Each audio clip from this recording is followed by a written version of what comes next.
terkait dengan standar yang lain. Oke.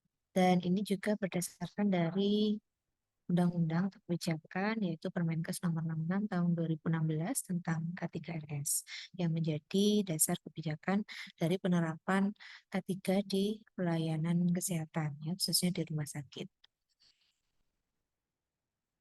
Nah, oke, mungkin di kemarin ya kita ingat bahwa di rumah sakit itu kegiatannya banyak sekali. Kita juga tahu terkait dengan rumah sakit itu tempat kerja yang kompleks, di mana sebagai tenaga kerja di sana banyak sekali resiko yang kita hadapi, baik untuk tenaga kesehatan maupun juga tenaga non kesehatan. Nah, ini yang menjadi perhatian ya bagi rumah sakit, tentunya terutama bagi manajemen rumah sakit yang khususnya di Komite K3RS untuk memperhatikan terkait dengan keselamatan tenaga kerjanya. Dan kita identifikasi kemarin ya beberapa hazard atau bahaya yang mungkin muncul. Kemudian kalau ada itu kita eliminasi, kalau tidak bisa kita substitusi sampai ke kita perlindungan APD seperti itu ya. Dan namun nanti kalau misalnya ternyata risiko itu ada dan terkena ya bagi staf, nah ada pelayanan kesehatan kerja untuk nanti sebagai apa namanya untuk yaitu ya untuk pelayanan dari risiko yang ada itu ya baik nanti promotif, preventif sampai ke rehabilitatif. Nah, untuk tujuan pertemuan hari ini ya. Jadi yang pertama adalah untuk eh, memahami terkait dengan pelayanan kesehatan kerja itu seperti apa. Adapun pelayanan kesehatan kerja itu dibuat ya dengan tujuan salah satunya adalah untuk peningkatan dan pemeliharaan derajat kesehatan, ya, baik secara fisik, secara mental maupun secara sosial. Nah, jadi tadi kemarin ya kita tahu bahwa tenaga kesehatan atau tenaga kerja ya sebelum kerja itu pasti dites terlebih dahulu kesehatannya dan dinyatakan sehat kemudian diterima. Nah, berarti orang-orang staf yang sehat itu tadi ya bagi institusi itu punya kewajiban untuk bagaimana nanti kesehatan itu tetap dipertahankan, tetap dipelihara dengan baik dan juga malah kalau bisa ditingkatkan derajat kesehatannya.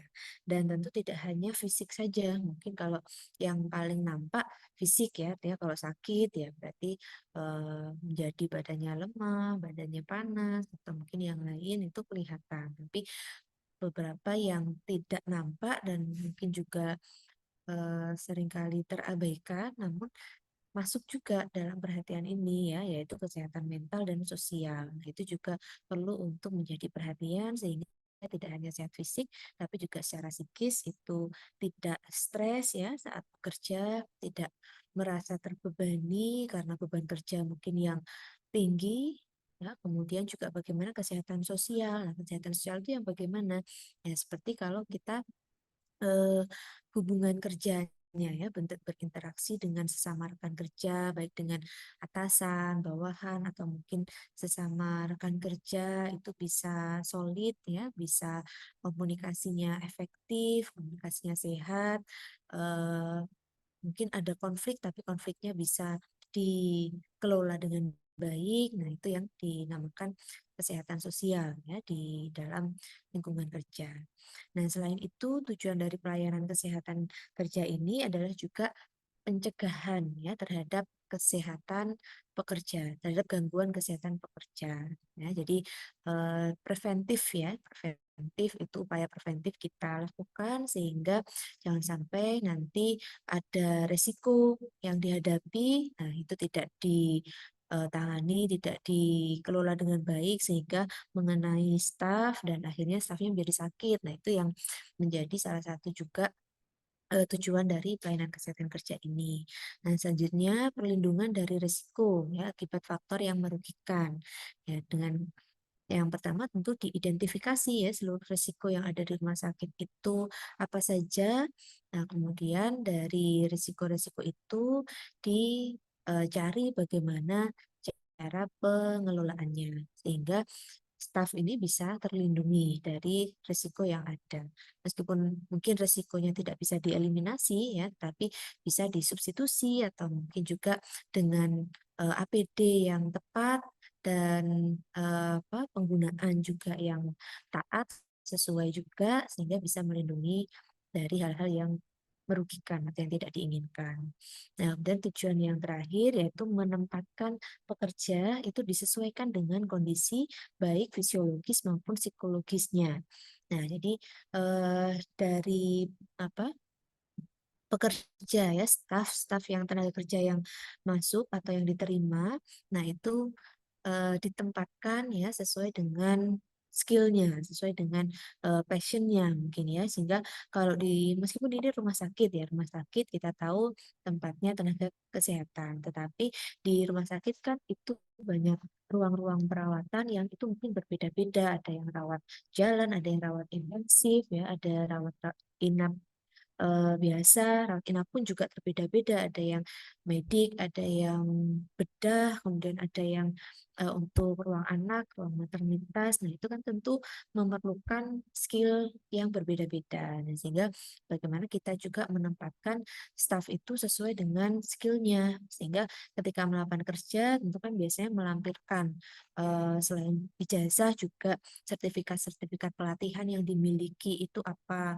Seharusnya misalnya untuk ditempatkan di ICU, nah berarti apakah sudah punya pelatihan ICU sebelumnya? Nah itu bisa menjadi eh, apa akan diprioritaskan ya untuk ditempatkan di tempat yang sesuai dengan skill yang dimiliki. Sehingga harapannya ketika melakukan pekerjaan itu dia sudah lebih ahli seperti itu atau lebih lancar ya dalam bekerja. Karena kalau misalnya kita tidak ahli dalam suatu bidang tapi ditempatkan di pekerjaan itu, nah mungkin akan berdampak ya macam-macam ya, mungkin dari outcome-nya kita bekerja mungkin lebih lama, kemudian karena kita harus mempelajari lebih banyak, kemudian mungkin juga dari hasilnya outcome-nya juga menjadi kurang maksimal, dan yang paling parah mungkin dia akan bisa melakukan kesalahan yang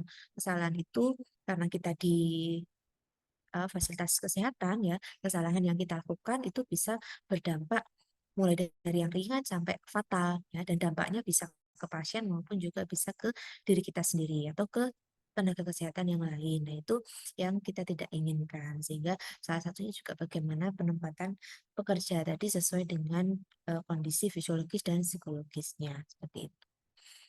Nah, dan ini adalah tujuannya ya, sehingga setiap staf itu bisa bekerja dengan nyaman ya. Ini kita lihat gambarnya ini seorang yang kalau bahasa Jawanya brenges ya. Jadi eh, merasa senang ya, tidak betutut. Nah, betutut itu gimana ya? Apa? Perawat yang cemberut. Nah, itu cemberut berarti mungkin tadi ada beberapa hal yang menyebabkan dia tidak sesuai ya, sehingga menjadi beban atau stres dalam dirinya, atau mungkin tadi sampai terkena risiko kesehatan yang ada itu yang tidak inginkan. Nah, kalau tujuan ini tercapai, nah itu staf yang bekerja di fasilitas pelayanan kesehatan itu harapannya semuanya bisa nyaman ya, nyaman bekerja dan aman juga dari risiko yang ada. Kemudian tadi ya saya sempat menyebutkan bahwa untuk program pelayanan kesehatan kerja di rumah sakit itu meliputi 4 eh, aspek ya, dari mulai promotif, kemudian preventif, kuratif sampai rehabilitatif. Ya, jadi yang kalau dulu mungkin lebih banyak kita yang lakukan adalah kuratif ya. Jadi kelihatan dia ada gangguan kesehatan dulu baru kemudian diobati.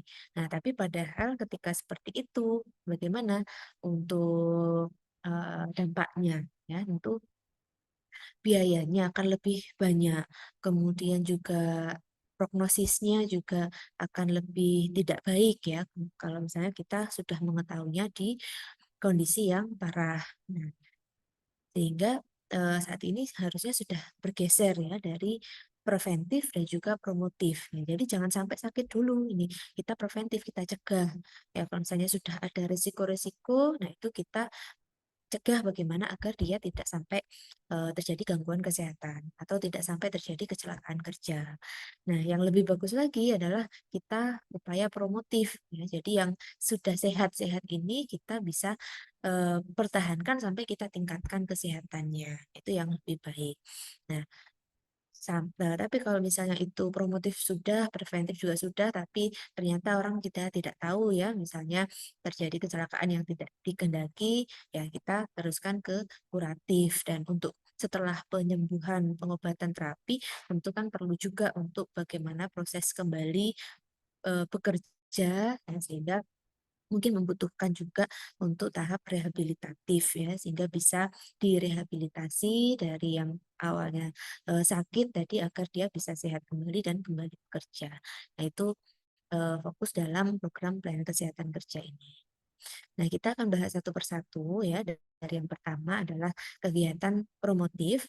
Nah, untuk kegiatan promotif ini adalah peningkatan kesehatan ya, serta kemampuan fisik maupun juga mentalnya tadi, atau rohani ya, bagi sumber daya manusia yang ada di rumah sakit. Nah, ini fokus dari kegiatan promotif. Nah, apa saja kegiatannya? Nah, jadi yang pertama adalah pemenuhan gizi kerja. Nah, karena kan untuk orang hidup ya, apalagi yang bekerja, nah itu tentu akan membutuhkan energi, ya, energi untuk kita bisa melakukan aktivitas. Nah, energi itu salah satunya kita dapatkan dari makanan. Nah, sehingga ketika kita mempekerjakan seseorang ya untuk kerja di tempat kita, kita punya kewajiban untuk memberikan atau memenuhi kebutuhan nutrisinya. Nah, tuh ya. Jadi ketika kita bekerja itu kita kan ada waktu ya 1 hari ya, artinya mungkin masuk jam 8, pulang jam 2 untuk si pagi, misalnya jam 7 sampai jam 2 untuk si pagi, atau mungkin yang struktural berarti ya pulang sampai jam 4. Nah, itu kan berarti melewati waktu makan ya siang. Nah, kalau pagi mungkin sarapan dari rumah ya, tapi kalau yang siang itu kan kita posisinya ada di tempat kerja. Nah, itu adalah kewajiban dari institusi untuk memberikan untuk memenuhi nutrisi ini. Nah, bagaimana bentuknya? Nah, bentuknya bisa bermacam-macam ya. Ada yang memang menyediakan makanan, tapi kadang mungkin kalau kita menyediakan makanan, kos untuk penyediaan makanan itu juga tinggi. Nah, jadi sehingga mungkin lebih banyak instansi yang memberikan pemenuhan gizi ini dengan mentahnya ya. Artinya mentahnya bukan diberi ayam mentah kan ya, tetapi diberi insentif untuk yang sering mungkin istilahnya adalah uang makan seperti itu ya, uang makan di perharinya. Jadi ketika setiap hari presensi, nah dari data yang diambil presensi itu nanti akan dikalikan, dihitung dengan insentif makan yang diberikan. Itu mungkin beda-beda dari instansi ya, sesuai dengan kemampuan institusi, tapi biasanya mungkin ada yang 25.000, ada yang 28.000, ada yang mungkin sampai 30.000. Nah, itu sesuai kebijakan dari institusi tersebut. Nah, itu yang masuk di pemenuhan gizi kerja ini. Nah, selanjutnya yang masuk juga dalam kegiatan promotif ini adalah program kebugaran. Ya, kebugaran tadi sudah diberikan nutrisi. Nah, selanjutnya adalah diberikan program kebugaran. Nah, misalnya kalau kita lihat mungkin ya kalau kita lewat di instansi seperti itu biasanya sih hari Jumat pagi ya, tapi juga beda-beda ya, mungkin ada Senin pagi atau apa, itu dilakukan senam bersama. Nah, ini salah satu contoh pemberian program kebugaran ya, karena ini memang ada di tadi ya di undang-undang ya, di Permenkes, bahwa ada upaya promotif. Nah, salah satunya ini program kebugaran. Nah, itu memang menjadi salah satu tanggung jawab dan komitmen dari institusi ya untuk memberikan program promotif ini, ya salah satunya dengan kebugaran, karena tidak cukup dengan nutrisi yang diberikan, dia juga harus exercise ya, ada olahraga yang dilakukan. Kemudian Nah, itu tadi kan fisik-fisik ya, gizi fisik, kebugaran juga fisik. Nah, padahal tadi komponennya adalah selain fisik ada psikis juga. Nah, sehingga perlu adanya layanan untuk bisa memenuhi kebutuhan mental atau rohani staf ya. Misalnya ada layanan untuk pembinaan mental, pembinaan rohani, yaitu dengan layanan konsultasi, misalnya ya, konsultasi bagi staf untuk yang misalnya ada masalah ya, ada masalah psikis seperti itu bisa memanfaatkan layanan tersebut. Ya, seperti misalnya kita di UB ini ya, UB ini juga ada untuk pemenuhan ya kebutuhan psikis ini ya untuk baik itu untuk staf maupun juga untuk mahasiswa. Mungkin ada yang tahu atau bisa menyebutkan untuk salah satu layanan mental atau psikis bagi mahasiswa itu apa yang bisa diakses? ULTKSP Nurse. ULTKSP ya, oke berarti sudah tahu ya. Ini semuanya tahu atau Marcelina saja yang tahu? Nurse. Sudah tahu ya? Atau ada yang punya pengalaman juga menggunakan layanan itu? Sudah ada atau belum? Belum, Nurse. Oh, belum. Nah, kalau belum berarti harapannya berarti tidak ada masalah psikis ya.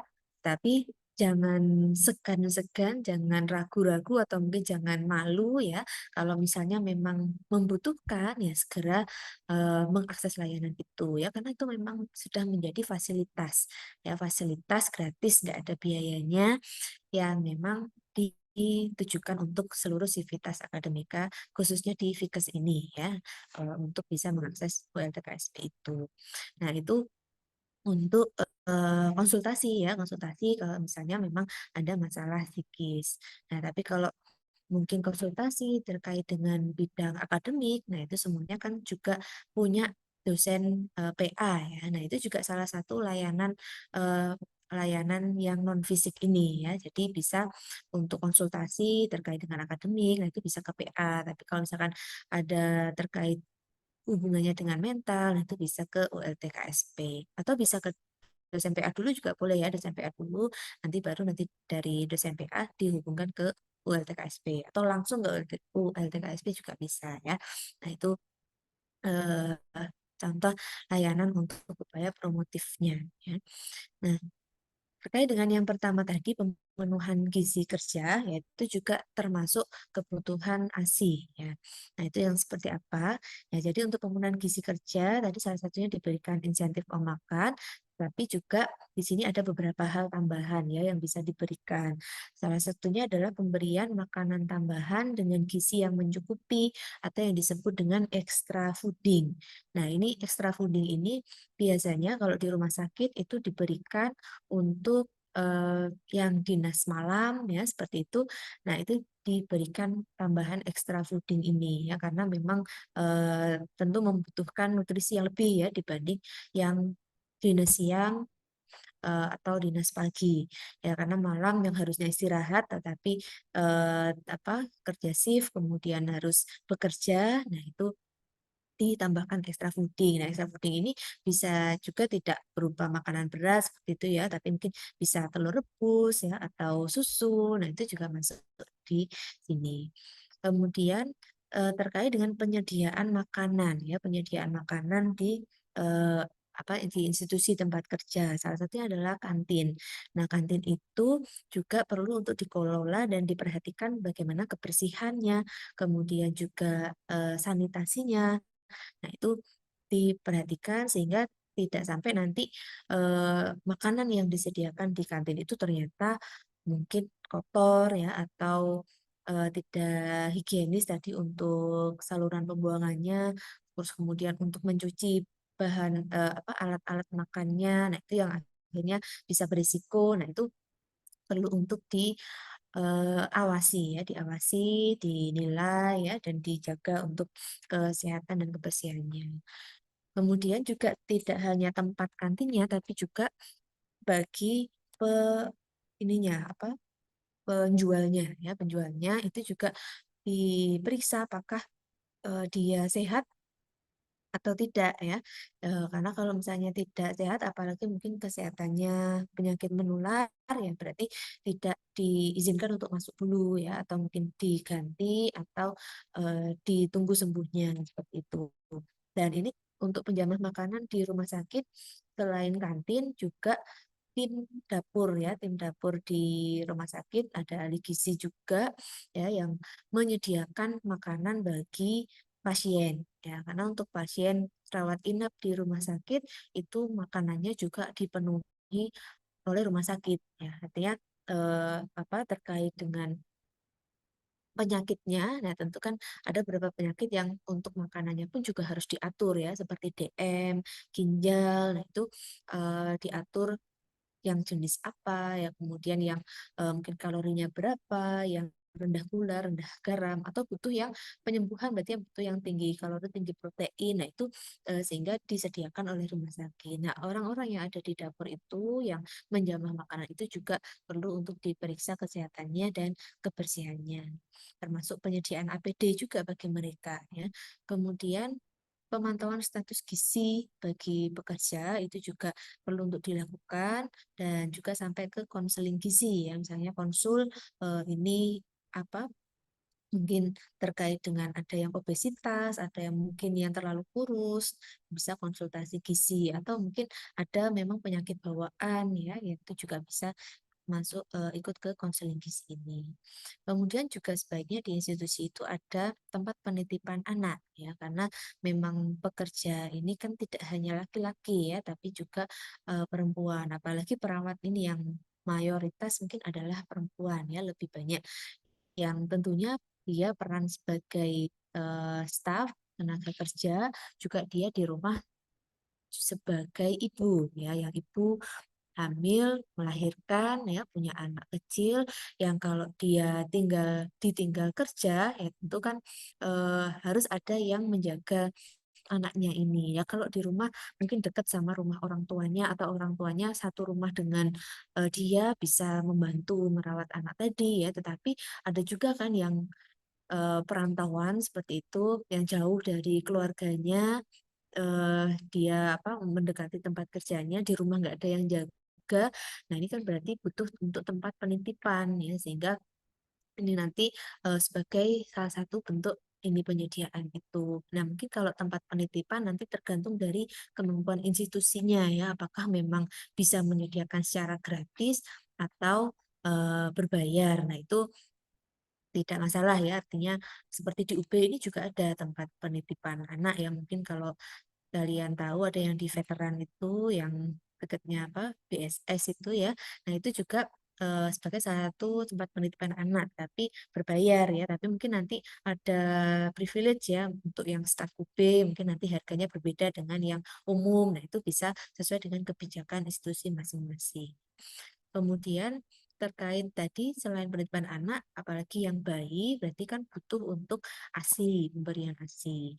Nah, sehingga sebaiknya juga di institusi itu ada disediakan ruang untuk ASI ya, mungkin ruang untuk ibu-ibu ini ada yang memompa ASINya ya, atau juga untuk menyimpan ASINya, dan nanti untuk bisa memberikan ASINya kepada anaknya. Kemudian pemberian makanan tambahan ya, atau juga konseling atau KIE tentang ASI. Nah, itu juga bisa dijadwalkan untuk program konseling atau penyuluhannya seperti itu.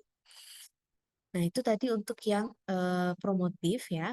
Nah, kita lanjutkan untuk yang eh, preventif ya. Tadi setelah promotif itu berarti yang sehat kita pelihara dan kita tingkatkan kesehatannya. Nah, untuk yang preventif ini adalah kita mencegah ya dari adanya gangguan kesehatan pekerja yang mungkin disebabkan oleh kondisi pekerjaan ya, seperti kita tenaga kesehatan di tempat kesehatan, di fasilitas pelayanan kesehatan itu banyak sekali tadi risiko yang ada.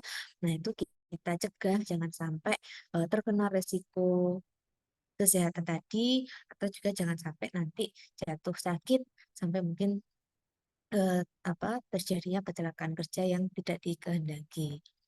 Nah, Apa saja yang bisa dilakukan ya? Yang pertama adalah pemberian imunisasi ya bagi SDM rumah sakit yang berisiko. Yang berisiko ini yang bagaimana? Ya, mungkin salah satunya bisa kita lihat di ruangan tempat bekerjanya. Nah, ini ruangan tempat bekerjanya ini yang di mana? Di ruang penyakit menular kah?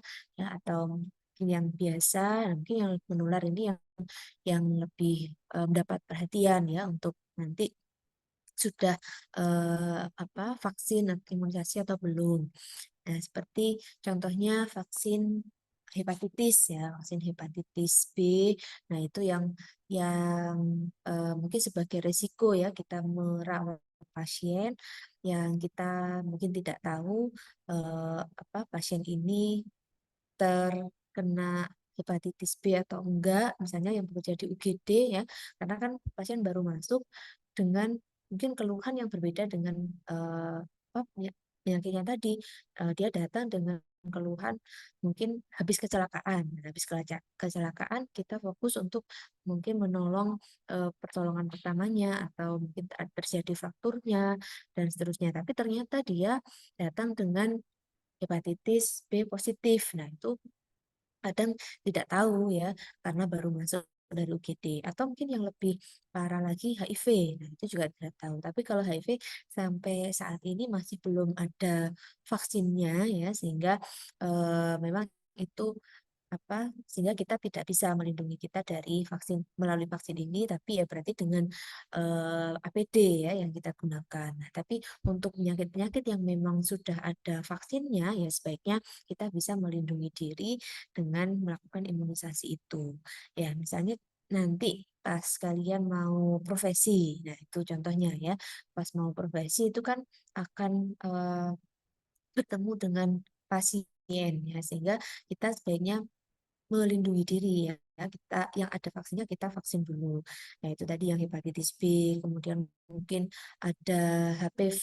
Nah, itu bisa juga ya bahkan karena bahayanya HPV itu ya dan semakin banyaknya risiko itu sekarang sudah dimasukkan ke dalam imunisasi wajib untuk balita ya. Tapi baru mungkin beberapa tahun terakhir ini kalian sudah besar ya, sudah tidak dapat itu. Nah, berarti ya sekarang kalian yang melindungi diri dengan mungkin vaksin mandiri ya untuk sebagai perlindungan bagi kita karena kita nggak tahu ya kadang mungkin sudah dijaga dengan baik tetapi kita tidak sengaja terkena karena merawat pasien itu. Nah, itu kalau kita sudah ada vaksin sudah punya imun ya sudah punya imun di tubuh nah itu bisa sangat melindungi kita ya dari risiko penularan penyakit yang ada. Nah, kemudian selain kemudian imunisasi, juga pemeriksaan kesehatan ya secara berkala, baik itu dari sebelum bekerja, kemudian eh, sampai ke pasca bekerja. Nah, ini biasanya juga berdasarkan risiko dari tempat dia bekerja itu di mana. Nah, salah satunya juga ini ya, mungkin kalau kalian lihat di gambar ini ada apa namanya yang ada di gelang ini ya, yang ada di gelang ini seperti gelang. Nah, itu adalah untuk mendeteksi eh, eh, staf apa tenaga kerja yang bekerja di ruang radiologi ya, yang di situ ada risiko apa namanya radiasi ya, radiasi. Nah, itu menggunakan gelang ini ya kadang ini dibuat menjadi gelang ada juga yang eh, dicantolkan ya atau digantung di baju ya di saku nah itu untuk mencatat ya seberapa besar kadar radiasi yang terpapar di dirinya. Nah, dan ini nanti alatnya bisa dicek secara berkala, biasanya 1 bulan sekali ya, untuk nanti dilihat seberapa tinggi kadarnya. Ya, karena untuk pemaparan radiasi itu tidak langsung banyak gitu enggak ya. Jadi sedikit demi sedikit seperti itu ya. Sehingga dengan pemantauan ini itu nanti akan bisa terpantau ya dalam 1 bulan itu oh dia masih di batas normal. Nah, itu masih aman. Tapi kalau misalkan sudah beresiko atau mendekati batas yang tidak normal, nah itu nanti mungkin bisa segera mendapatkan penanganan ya, apakah mungkin di rotasi kerja atau mungkin juga dengan diistirahatkan atau mungkin juga dengan beberapa pemberian terapi seperti itu. Nah, biasanya untuk apa, pengecekan ya, pembacaan dari alat ini itu tidak semua rumah sakit bisa membaca sendiri ya, harus dikirimkan ke apa, ke tempat khusus ya yang bisa membaca alat ini. Nah, sehingga ketika proses dibaca, nah berarti kan orangnya menjadi nggak make. Nah, itu bisa ditangani dengan masing-masing orang itu punya dua alat. Sehingga ketika yang satu dikirim untuk pembacaan, kadang hasilnya bisa 1 minggu baru masuk. Nah, selama 1 minggu itu dia bisa pakai alat yang kedua. Ya, sehingga tetap bisa memakai alat ini. Karena memang penting ya, terutama yang bekerja di ruang radiologi, sehingga nanti bisa terpantau untuk perlindungannya.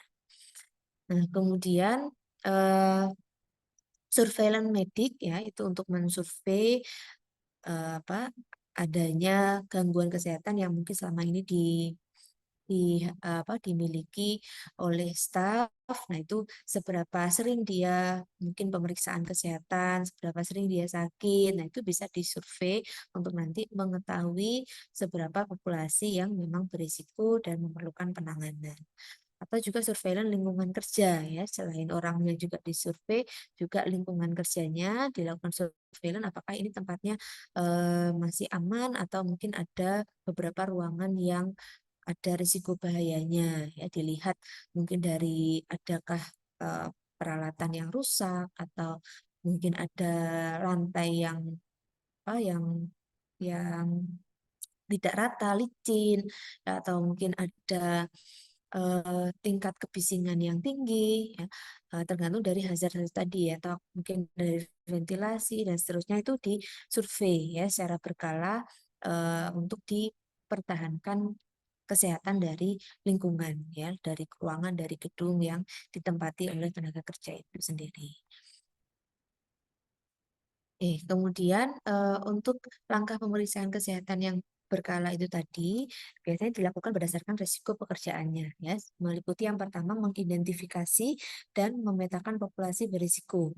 Ya, tadi mungkin dilihat dari faktor usianya ya, apakah usia muda atau usia lansia, kemudian mungkin dari eh, apa yang mungkin yang wanita tadi apakah dia sedang hamil atau tidak, yaitu kalau sedang hamil ya berarti kita masukkan populasi berisiko juga ya, kadang untuk staf perawat.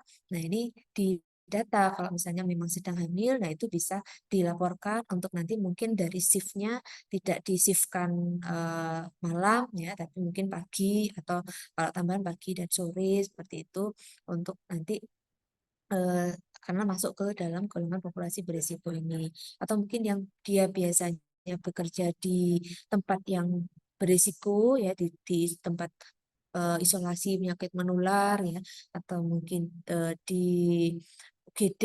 Nah, itu yang sekiranya dia berbahaya bagi janinnya, nah itu bisa mungkin untuk sementara dirotasi dulu di ruang rawat inap biasa yang mungkin resikonya cenderung lebih rendah daripada mungkin kalau di ICU atau di ruang isolasi itu tadi.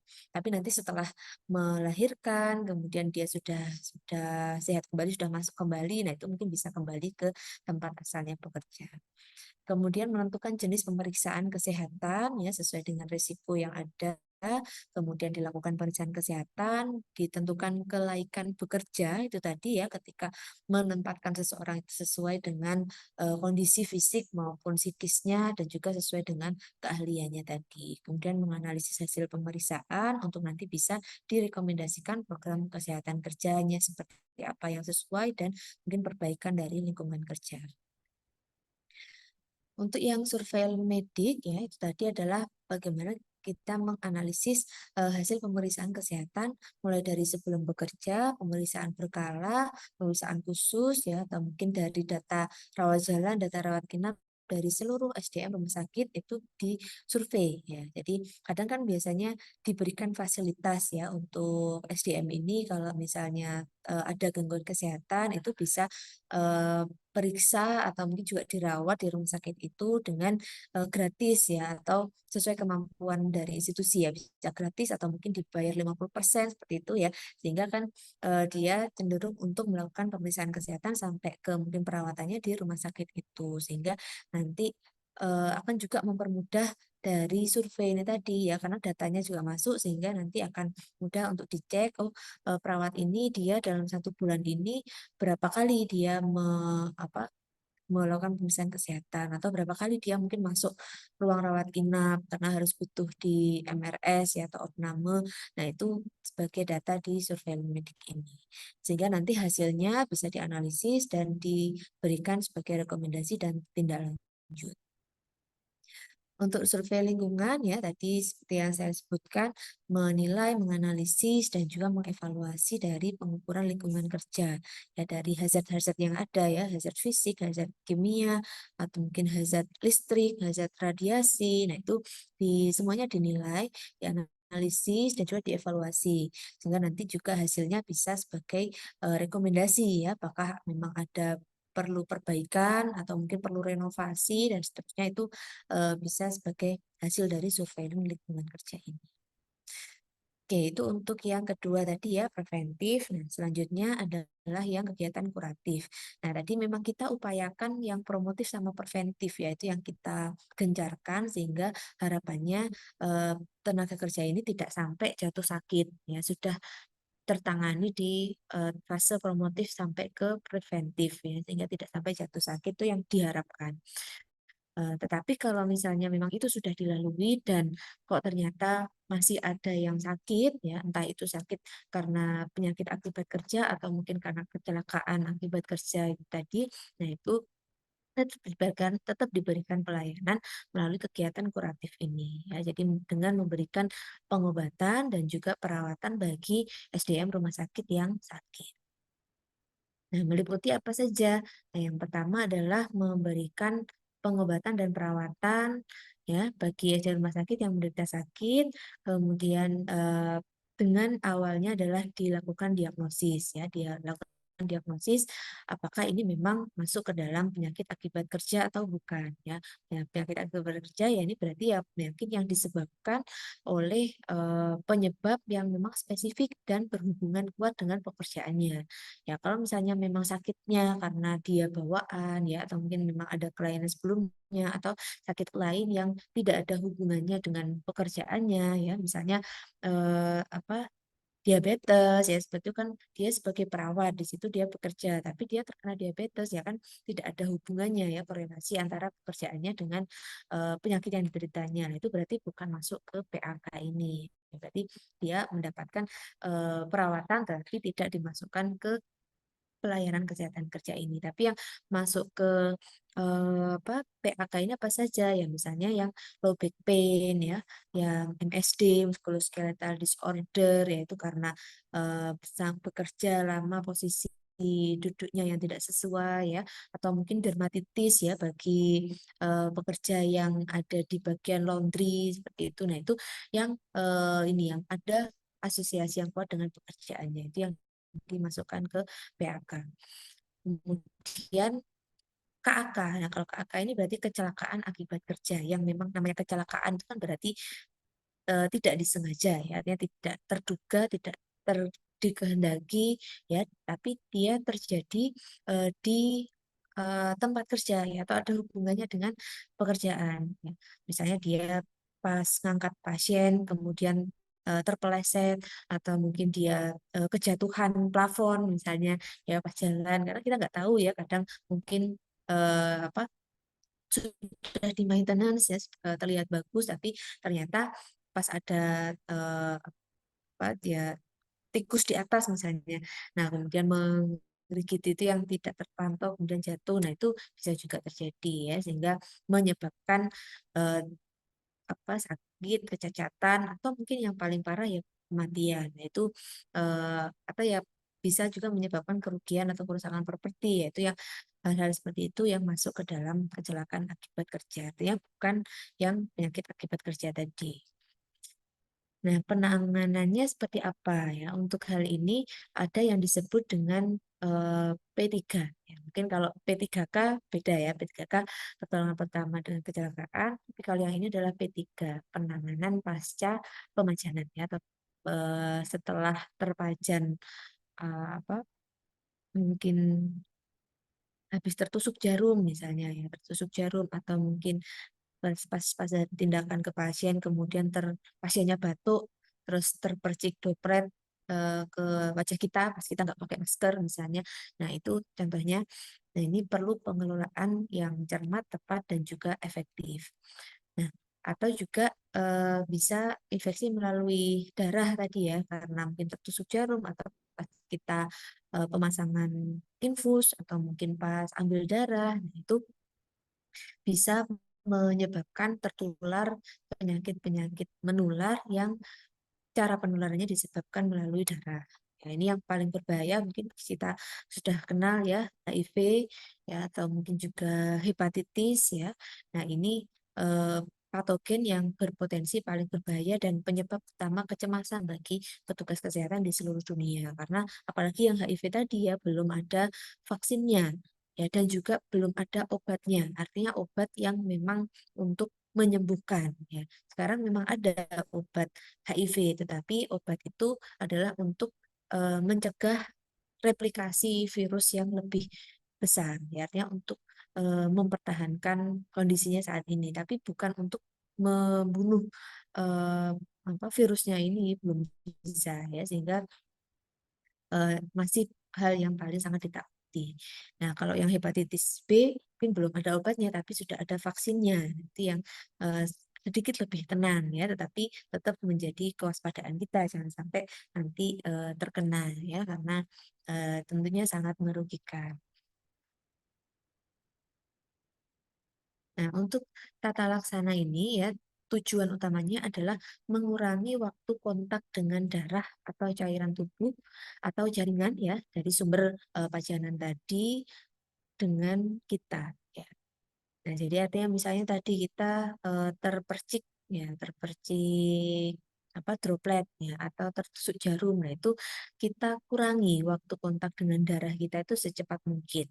Nah, gimana caranya? Nah, ini ada beberapa tindakan yang bisa kita lakukan sendiri ya, yang bisa kita lakukan sendiri untuk mengurangi waktu kontak dengan darah tadi. Nah, yang pertama, apabila kita tertusuk jarum, ya misalnya nggak sengaja kita habis nyuntik pasien, kemudian pas kita mau nutup atau pas kita mau buang, terus nggak sengaja tertusuk kita. Nah, yang kita lakukan adalah segera ya bilas dengan air mengalir.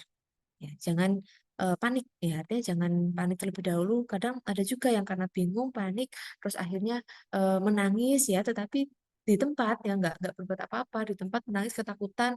Nah, ini justru malah memperlama ya waktu kontak dengan darah kita ya. Nanti akan ada waktu untuk dia menyebar ke tubuh kita. Tapi kalau kita segera ya, artinya kita langsung segera ke wastafel, kemudian kita segera bersihkan dengan air mengalir.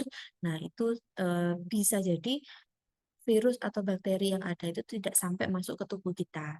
Nah, atau dia akan mengalir dengan air yang mengalir tadi sehingga kita tidak sampai tertular. Ataupun kalau misalnya ada yang masuk, nah itu lebih banyak yang kita bersihkan ya, karena kalau misalnya yang masuk itu virus atau bakterinya sedikit ya mungkin bisa segera dilawan oleh antibodi kita sehingga kita tidak sampai terinfeksi atau tidak sampai sakit. Nah itu harapan kita ya, sehingga sudah tahu ya, nanti harapannya ya tetap kita tidak sampai tertusuk jarum ya, tetapi kalau misalnya karena tidak sengaja ya kemudian kita tertusuk jarum, nah itu yang pertama kali kita lakukan ya, jadi jangan panik tapi langsung saja berlari ya, berlarinya bukan kabur ya, tapi berlari ke arah wastafel untuk kita membersihkan, mengaliri dengan air mengalir secepat mungkin ya, dan bersih ya, dan ditambahkan dengan sabun atau cairan antiseptik sampai bersih ya, itu yang bisa kita lakukan. Nah, kemudian kalau misalnya kita terciprat ya atau terkena darah atau mungkin cairan tubuh pasien yang lain eh, mengenai kulit kita ya yang utuh tanpa luka atau tanpa tusukan ya, itu juga sama, kita bisa mencuci dengan sabun dan air mengalir. Nah, kemudian kalau misalnya kita terkena ke mulut, nah gimana kok kena ke mulut ya? Bisa saja ya misalnya kita pas pas ngobrol ya, kita membuka mulut tiba-tiba pasiennya batuk, nah kemudian dropletnya masuk ke mulut kita. Nah itu bisa bisa jadi ya terjadi. Nah itu yang kita lakukan adalah ludahkan ya, tapi catatannya jangan diludahkan di pasien ya. Nah, tapi tetap ya kita lari ke wastafel, kemudian kita ludahkan itu di wastafel ya atau ke kamar mandi ya. Segera ludahkan itu, kemudian kumur-kumur ya beberapa kali dengan air hingga sampai bersih ya. Harapannya tidak sampai masuk ke tubuh kita ya, karena kalau di mulut ini kan beda dengan kulit ya. Kulit kan bariernya lebih kuat daripada di mulut kan mucosa.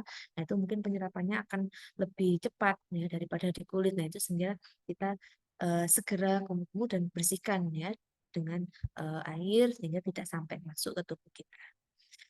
Nah, atau misalnya kalau terpercik pada mata, nah ini bisa juga ya pas kita mungkin apa nggak pakai kacamata, nah kemudian pasiennya batuk terus muncrat ya ke mata kita, nah berarti juga sama langsung kita cuci mata kita dengan air mengalir. Nah, yang perlu kita perhatikan di sini adalah posisi kita mencuci. Ya, mencucinya miring ke arah mata yang terpercik. Ya, mungkin bisa dibayangkan ya. Nah, atau mungkin ada yang bisa menyebutkan, kalau misalnya kita eh, terpercik droplet ya, terkena di mata sebelah kanan kita. Nah, kita miringnya ke mana? Mungkin ada yang bisa jawab atau dibayangkan dulu. Nah, kita terkena di mata kanan, kemudian kita irigasi dengan air mengalir, kita miringnya ke mana? Ke kanan atau ke kiri atau ke belakang? Ada yang bisa Kanan, jawab? Nat. Diva, ke kanan. Ya.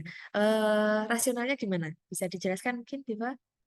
Karena kalau kita miring ke kanan, airnya mengalir tanpa melewati mata satunya, Nas. Jadi eh, yang apa droplet yang terpercik itu ya udah turun ke sana gitu, Nas. Oke, bagus sekali ya. Tepat juga jawabannya. Jadi kita miring ke arah mata yang terpercik. Berarti kalau kita terkena mata kanan, ya kita miringnya ke kanan ya. Dengan harapan ya dia langsung mengalir ke kanan. Tapi kalau sebaliknya kita terkena di kanan, tapi kemudian kita miring ke kiri. Nah, yang mengalir dari mata kanan ini bisa jadi nanti mengenai mata kiri. Nah, mampir dulu di kiri. Nah, terus akhirnya mata kiri yang terkena. Nah, itu yang kita hindari ya. Jadi kita ingat ya, jadi untuk mencuci mata kita miring sesuai dengan mata yang terpercik ya, ke kanan ya ke kanan, kalau kena di kiri berarti juga ke kiri ya, jangan kebalik. Oke, kemudian selanjutnya kalau misalnya memercik ke hidung. Nah, kalau ke hidung berarti kita hembuskan ya, kita hembuskan keluar dan juga langsung kita lari bersihkan dengan air. Kemudian catatan lagi ya, tadi yang misalnya tertusuk jarum, jangan sekali-kali untuk ditekan, apalagi dihisap dengan mulut. Nah, ini kadang kebiasaan ya, kebiasaan pas ngiris-ngiris makanan di dapur, kemudian teriris jarinya, keluar darah, langsung dihisap dengan mulut. Nah, padahal itu tidak tepat ya. Ya, apalagi kalau kita di rumah sakit habis tertusuk jarum bekas suntik di pasien, kemudian kita hisap. Nah, ini malah memasukkan ya, malah memasukkan melalui mulut. Nah, itu tidak dibenarkan ya. Jadi jangan ditekan, karena kalau ditekan pun juga gitu ya, kita tekan akhirnya kita memodifikasi ya jari atau tangan kita yang terkena, yang justru mungkin malah membuat masuk ya tadi, sehingga langsung aja jangan ditekan, yang disap langsung tadi dicuci dengan air mengalir di wastafel dan diberikan dengan sabun antiseptik sehingga segera keluar, yang ada di sini juga mati dengan sabun antiseptik tadi, dan kalaupun masuk sedikit ya bisa diserang oleh imun yang sudah kita miliki sehingga tidak sampai sakit ya. Itu yang kita bisa lakukan sendiri ya. Jadi ini tanpa menunggu orang lain ya, langsung kita bisa melakukan sendiri. Nah, kemudian untuk tata laksana pajanan bahan infeksius ya. Jadi misalnya tadi tertusuk jarum, tapi yang infeksius berarti ya jarum yang sudah terpakai ya. Tapi kalau jarum yang masih baru, nah berarti mungkin ya penanganannya hanya luka bekas tusukan saja, tapi tidak ada bahaya infeksius. Nah, yang dimaksud di sini kalau terkena tertusuk yang infeksius, yang bekas ke pasien. Nah, yang pertama lakukan adalah tadi sama kita cuci. Ya, kita cuci sampai bersih, kemudian eh, kita laporkan ya setelah setelah kita cuci kita tetap untuk melaporkan ya melaporkan ke komite bisa ke PPI penanggulangan infeksi atau bisa juga ke K3 ya karena ini menjadi ranah dua komite ini ya PPI dan juga K3 dan sebaiknya pemberian P3 ini ya profilaksis eh, pasca pajanan ini sebaiknya secepatnya ya secepatnya itu kurang dari 4 jam ya itu lebih baik atau kalau lebih dari 4 jam jangan sampai lebih dari 72 jam atau 72 jam itu berarti berapa hari? 3 hari ya jadi 3 hari kurang dari itu kita harus sudah melaporkan dan di langsung diproses untuk eh, apa tata laksana pajanan bahan infeksius ini. Nah, karena itu tadi kita perlu untuk beberapa step ya dalam melakukan tata laksana ini. Nah, yang pertama kita harus menelaah terlebih dahulu. Ya, yang ditelaah apa saja?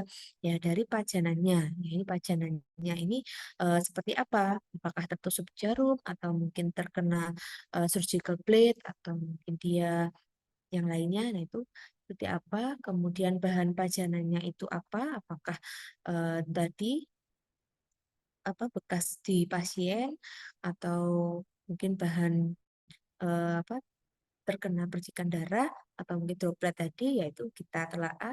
Kemudian status infeksi itu juga kita periksa baik dari tenaga kerja tadi maupun juga dari pasien yang tadi bekas suntikannya di pasien tadi apakah pasiennya status infeksinya bagaimana apakah dia positif memiliki penyakit infeksi atau tidak kemudian kerentanan ya kerentanan dari apa dari tenaga kerja tadi apakah memang dia sedang eh, imunnya tidak bagus, artinya misalnya dia belum imunisasi atau belum pernah vaksin, itu juga perlu untuk kita data. Nah, untuk langkah dasar dari tata laksana yang pertama adalah HIV, ya, karena ini yang paling ditakuti dan paling berbahaya. Nah, ini ada beberapa langkah dasarnya. Yang pertama adalah menetapkan memenuhi syarat untuk profilaksis HIV. Yang kedua adalah informed consent, jadi perlu untuk dijelaskan terlebih dahulu apa saja nanti yang perlu untuk diterima terapinya dan apa saja yang boleh dan tidak boleh dilakukan.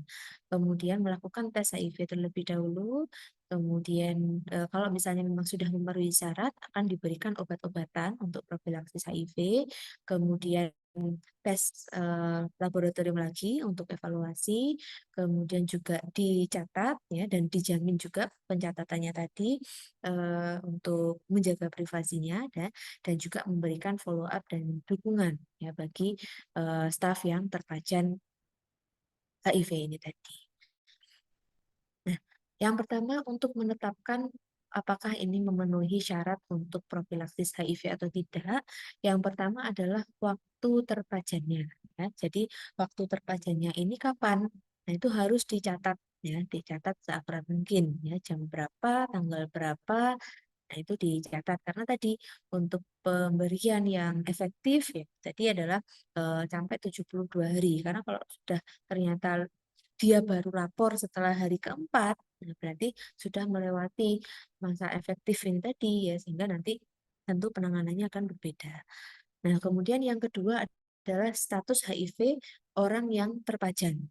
Ya, orang yang terpajan ini berarti ya eh, perawat itu tadi ya, atau tenaga kesehatan itu tadi ya, dia yang tertusuk jarum tadi. Nah, itu dilakukan tes HIV.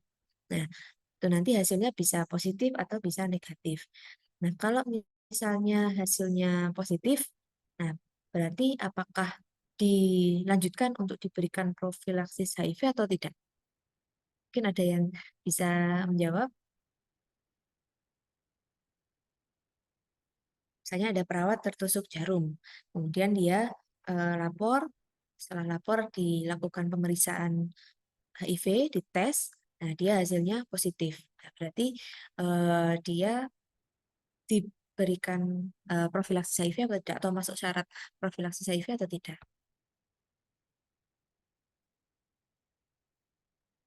Mungkin ada yang bisa menjawab? Diva, silakan. Izin jawab nurse, kalau Hmm. orang tersebut sudah terkonfirmasi positif berarti nggak usah profilaksis, karena profilaksis itu intinya kayak pencegahan gitu, nurse, bisa lanjut ke pengobatan HIV-nya aja. Oke, ya Diva jawab tidak dilanjutkan ya profilaksis HIV. Oke, dengan alasan tadi yang disebutkan. Mungkin ada pendapat lain dari teman-teman yang lain? Apakah diberikan profilaksis HIV atau tidak?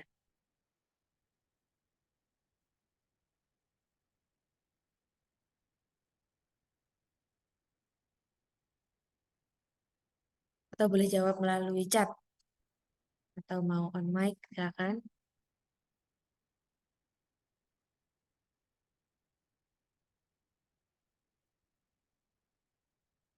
Terus jangan-jangan ini yang menyimak hanya Diva saja ini. Yang lain kemana ini?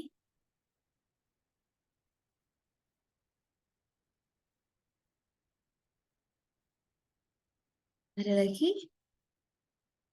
Nggak perlu takut salah ya. Kita sama-sama diskusikan hari ini.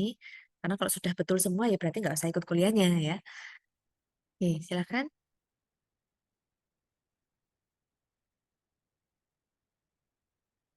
Atau saya panggil. Coba saya ingin dengar suaranya Andini Chandraningtyas.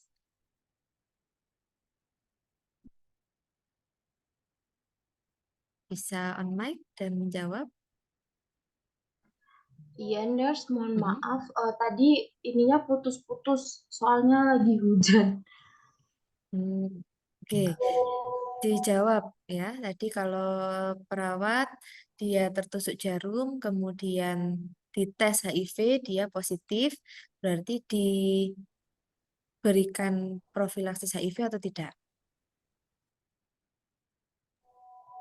Eh, iya, nurse. Alasannya, Karena nanti kalau semua tidak dikasih itu bisa menyebabkan dia eh, kayak bisa menyebabkan resiko HIV semakin tinggi. oke ya, Andini menjawab diberikan profilaksis HIV. Nah, ini kita ada dua jawaban yang berbeda. Tadi Diva menjawab tidak diberikan, sedangkan Andini menjawab diberikan. Nah, mungkin ada teman-teman yang lain yang mau memberikan jawaban lagi, apakah sama dengan Andini tidak diberikan atau sama dengan Diva tidak diberikan atau sama dengan Andini diberikan. Mungkin ada yang bisa komentar lagi. Izin menjawab nurse terkait Mhm. dengan apakah perlu Andre. diberikan profilaksis setelah terpapar HIV atau tidak. Kalau menurut saya mungkin tetap perlu ya nurse, tetap perlu diberikan profilaksis. Namun profilaksisnya mungkin sedikit berbeda dengan seorang yang belum terpapar oleh HIV. Kalau orang yang sudah terpapar oleh HIV mungkin bisa diberikan sebuah tindakan seperti post exposure profilaksis. Jadi pemberian tindakan setelah terpapar HIV dan menggunakan profilaksis. Jadi tetap dibutuhkan profilaksis setelah seorang tersebut terpapar seperti itu untuk menurunkan tingkat kematiannya atau tingkat risiko yang lebih tinggi. Ya. Oke, baik Andre eh, menjawab tengah-tengah ya, artinya diberikan profilaksis tapi dengan profilaksis yang berbeda. Ya, oke ini berarti kita ada tiga jawaban ya. Oke, nah yang benar harusnya bagaimana? Nah sebenarnya ini jawabannya ada di depan layar ini ya. Artinya kita untuk menentukan apakah eh, orang ini nanti kita berikan profilaksis atau tidak, nah itu harus memenuhi syarat ya. Yang pertama ini tadi. Nah, syaratnya apa? Nah, yang kedua setelah waktu tadi ya, waktunya kurang dari 72 jam, kemudian status HIV orang yang terpajan. Nah, ini sebenarnya dari gambar ini bisa terjawab ya. Jadi jawabannya adalah yang negatif. Ya, jadi ketika orang tertusuk jarum, kemudian kita tes HIV, kemudian hasilnya negatif. Nah, berarti ini yang memenuhi syarat untuk diberikan profilaksis HIV. Ya, kenapa kok yang positif tidak kita berikan profilaksis? Ya, alasannya adalah eh, untuk penularan HIV ya itu tidak mungkin dalam waktu yang cepat ya. Artinya tertusuk kemudian langsung dia tertular, langsung dia tes positif itu eh, tidak mungkin ya. Artinya mungkin secara teori itu tidak mungkin. Ya, kenapa? Karena ada proses untuk virus ini masuk, kemudian sampai nanti dia menyebar yang akhirnya di kadar tertentu yang akhirnya dites dia positif ya. Tapi kalau baru tertusuk jarum kemudian dia dites ternyata positif, nah berarti bisa disimpulkan bahwa dia positif HIV-nya bukan karena suntikan, bukan karena tertusuk jarum yang barusan ini, tapi memang sebelumnya dia sudah mengidap HIV. Nah, itu yang menjadi alasan kenapa kita perlu melakukan tes HIV eh, orang yang tertusuk jarum tadi. Karena kalau misalnya memang dia ter apa belum terkena HIV atau ketika dia tertusuk jarum kemudian kita tes negatif, nah berarti masih ada kesempatan untuk kita cegah jangan sampai nanti virus itu menginfeksi tubuhnya dengan pemberian profilaksis ini. Ya, yang namanya profilaksis itu adalah untuk pencegahan tadi ya. Tapi kalau misalnya memang dia sudah terkena HIV, nah berarti tentu profilaksis ini menjadi tidak efektif ya. Jadi tidak tepat kalau kita berikan profilaksis. Ya mungkin tadi ya jadi Diva benar ya jawabannya ya. Mungkin kalau yang Andre hampir benar ya. Artinya tadi ya harus diberikan terapi tetapi berbeda dengan profilaksis ini gitu ya. Jadi bukan profilaksisnya tetapi kita berikan terapi yang berbeda. Lah berbedanya seperti apa ya? Tentu nanti akan kita lihat sejauh mana infeksi HIV yang memang dia miliki karena untuk pemberian pengobatan eh, HIV pun juga ada syaratnya. Artinya apakah dia nanti akan meminum istilahnya ARV ya untuk obat HIV ini atau tidak, itu pun juga ada syaratnya. Sehingga kalau misalnya memang dia positif ya berarti kita perlu untuk istilahnya VCT ya untuk dia dievaluasi lagi, diukur juga labnya, biasanya CD4-nya itu berapa, apakah memang di bawah 200 atau masih di atasnya, dan dilihat klinisnya bagaimana. Karena kalau misalnya di CD4-nya masih tinggi dan secara klinisnya dia juga masih bagus, tidak ada infeksi opportunities yang lain, orang HIV ini tidak perlu pengobatan. Ya, jadi dengan dia gaya hidup yang sehat, nah itu dia masih bisa beraktivitas layaknya orang yang normal. Nah, seperti itu. Mungkin nanti yang di yang dicegah itu adalah perilakunya ya. Jangan sampai nanti dia melakukan perilaku yang bisa berisiko menularkan kepada orang lain seperti itu sehingga butuh konseling tadi ya, konseling kemudian juga mungkin diberikan edukasi untuk modifikasi gaya hidup, kemudian mungkin ditambah dengan nutrisi yang sehat ya seperti itu tapi eh, tanpa pemberian ARV. Nah, itu yang terjadi. Tapi kalau misalnya memang dia kondisinya buruk, ya, CD4-nya rendah di bawah 200, nah itu bisa dipertimbangkan untuk pemberian ARV. Tapi itu pun juga perlu untuk analisis yang tepat ya dan juga informed consent itu yang penting. Karena kita tahu bahwa untuk obat HIV itu tidak sekali minum atau mungkin 1 minggu, 2 minggu, enggak, tapi seumur hidup. Nah, beda sama profilaksis ini. Kalau profilaksis ini memang ada rentang waktunya. Kalau misalnya memang sudah dosisnya sudah habis dan dia memang tidak terinfeksi, ya sudah berhenti untuk pengobatannya. Sama-sama yang diminum adalah ARV, tetapi yang namanya profilaksis tadi ada dosis dan juga waktunya. Tapi kalau pengobatan HIV itu berbeda dengan profilaksis. Jadi ya, kalau dinyatakan memang butuh pengobatan, dia harus meminumnya seumur hidup. Ya, sekali minum ARV dia harus meminum seterusnya dan di jam yang sama. Kalau saya dia minum jam 6 pagi, ya besoknya juga harus tepat jam 6 pagi. Nggak boleh maju, apalagi mundur, apalagi lupa satu hari nggak minum. Nah, itu tidak boleh ya, sehingga memang sangat hati-hati untuk pengobatan HIV ini. Karena apa? Eh, apa namanya? Resikonya. Nah, resikonya adalah virus ini menjadi resisten ya, seperti kalau kita minum antibiotik seperti itu ya. Kalau kita misalnya kena flu kemudian minum antibiotik, kan disarankan untuk menghabiskan antibiotik itu ya, karena kalau tidak, nah itu nanti justru malah virus ini menjadi kebal ya. Kita memberikan antibiotik tapi tidak sesuai dengan dosis yang bisa membunuh si virus ini ya. Justru malah dia akhirnya bisa mendeteksi obat ini, kemudian dia bisa bermutasi ya, tambah kuat sehingga ketika kita sakit lagi kita minum antibiotik itu menjadi nggak mempan. Nah itu yang terjadi. Tapi kalau untuk yang flu kan masih mungkin bisa ditangani ya, tetapi kalau HIV ini, nah itu yang berbahaya kalau misalnya sampai dia resisten dengan obat ini, karena obat ARV itu sangat terbatas ya.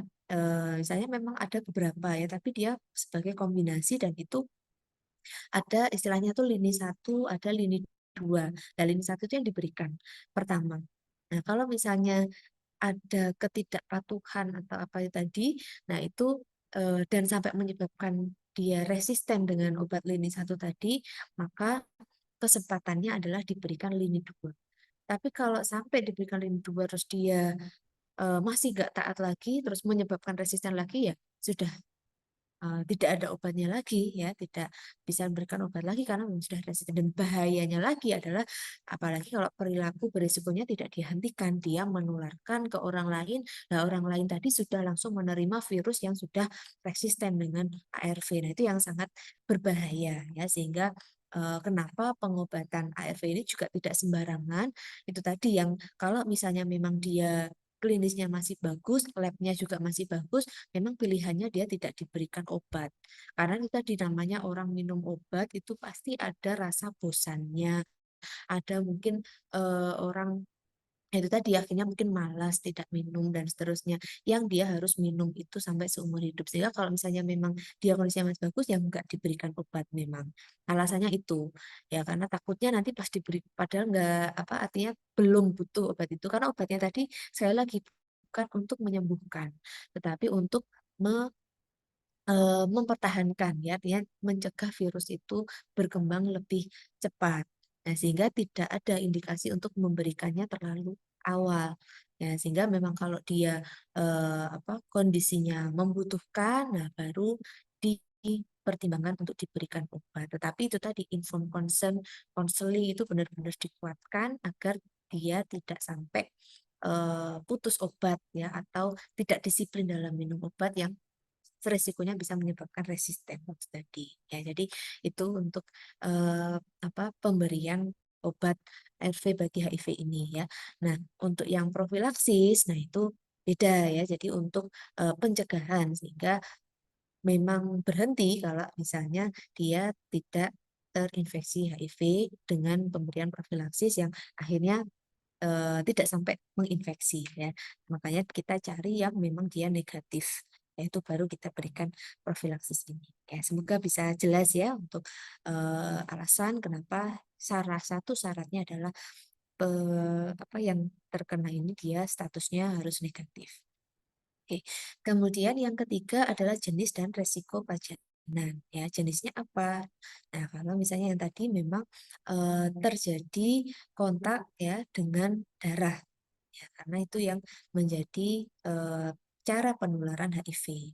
Kalau misalnya dia hanya menyentuh pasien HIV, nah, tidak akan tertular ya. Terkena keringatnya juga enggak ya.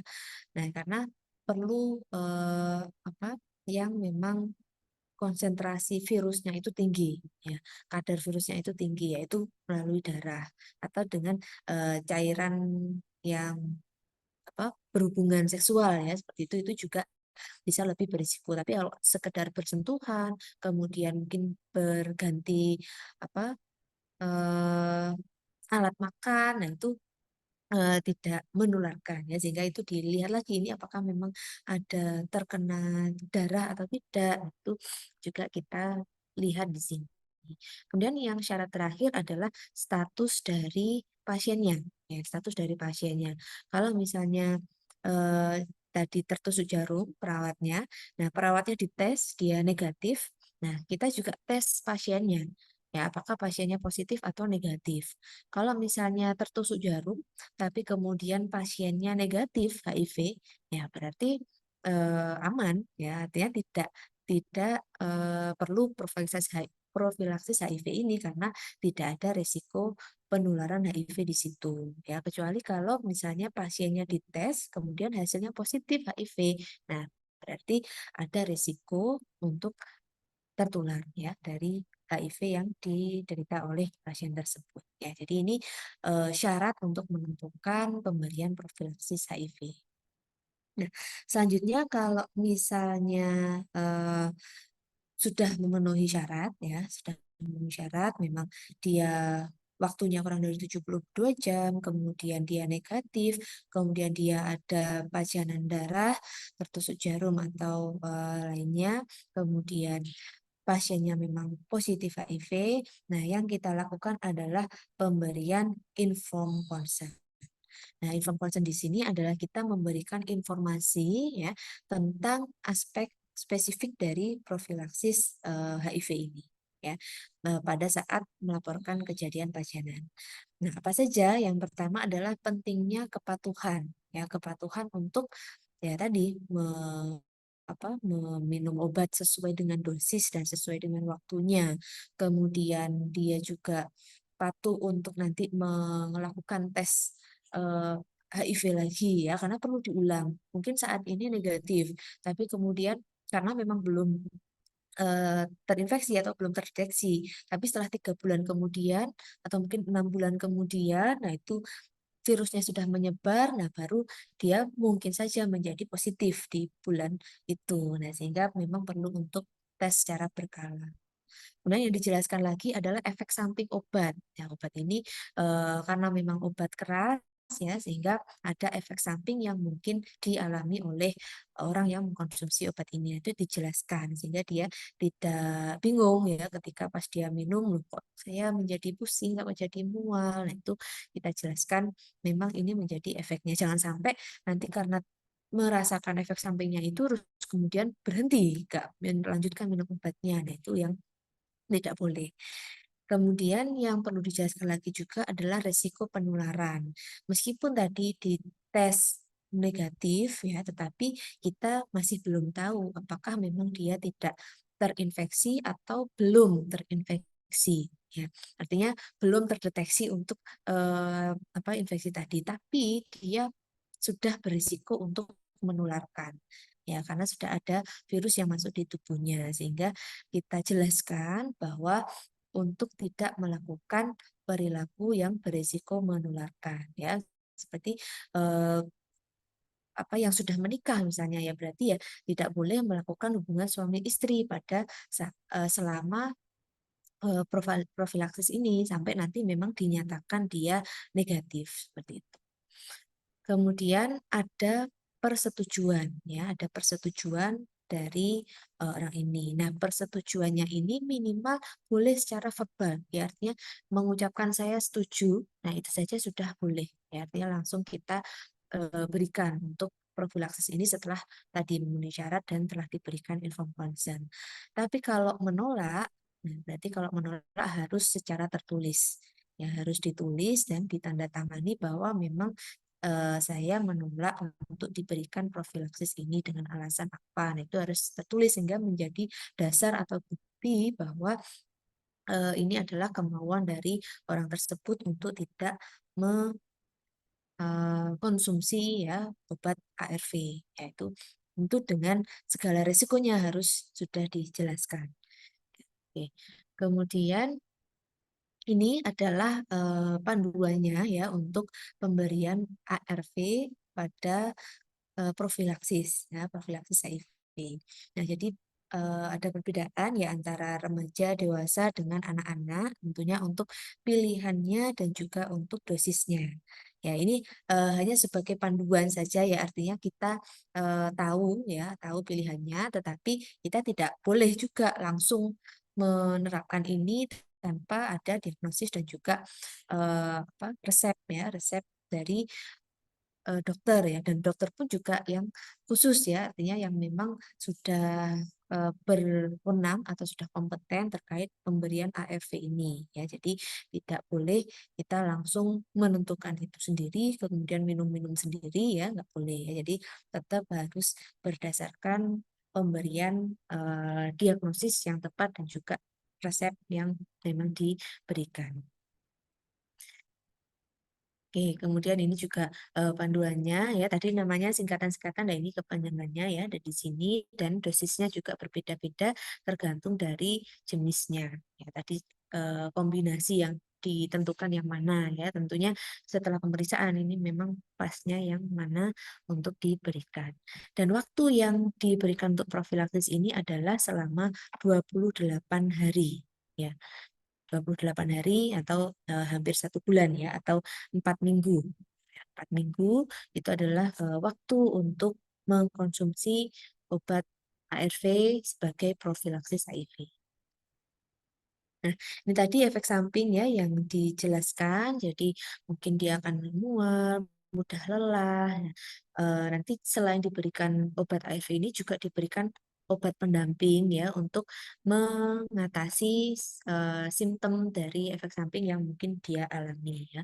Kalau mual ya berarti diberikan anti mual ya. Kalau misalnya lelah juga diberikan vitamin tambahan ya. Dan juga dianjurkan untuk minum obat ini bersama dengan makanan ya, tidak dalam kondisi perut kosong karena nanti juga bisa mengganggu saluran pencernaan yang nanti bisa memperparah efek sampingnya. Nah, kemudian ini adalah strategi untuk pemberian obat.